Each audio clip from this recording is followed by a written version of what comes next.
Ju amalet e skraparit vinila.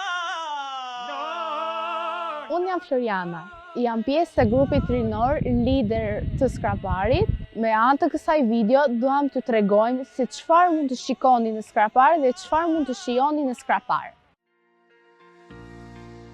Skrapari është një territor i karakterizuar nga një variacion i madh panoramik, kanjone, lugina, male, të cilat ndërthuren në mënyrë harmonike me vlerat e pasura materiale, shpirtërore, bujarin dhe mikpritjen e vendasve.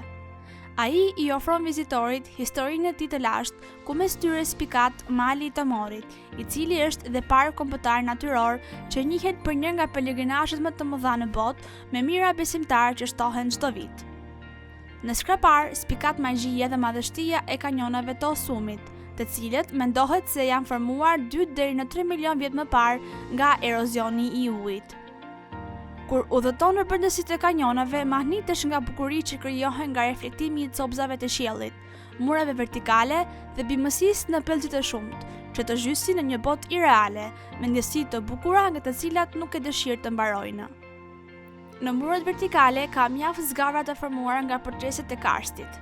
Më të njohura janë gjurma e bazaliut dhe vrima e nuses. Gjatë stinës së dimrit dhe pranverës, përrejnë që rrjedhin nga fshatrat përreth formojnë ujvara të shumta me bukurinë breslënëse.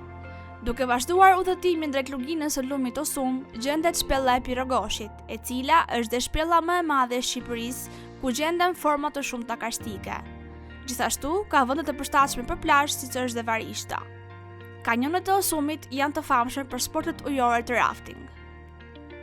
Ura e Kasabashit është monument kulture i kategorisë së parë. Mendohet të jetë ndërtuar rreth viteve 1640. Ajo futet në tipologjinë e urave simetrike me treshëmer me kurriz dhe me dritare shkarkuese.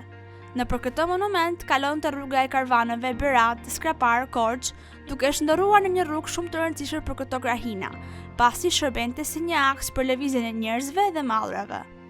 Skrapari i ofron vizitorit edhe kuzhinën e tij tipike me shijen e spikatur të produkteve të tij, si djathi, rakia, vera, rehania, mjalti e tjerë. I ofron mikpritjen, bujarin, të cilën kënga, mishipje kur në hell, dollia me raki, janë disa nga elementet që e bëjnë vizitorin të përjetojë një atmosferë të veçantë.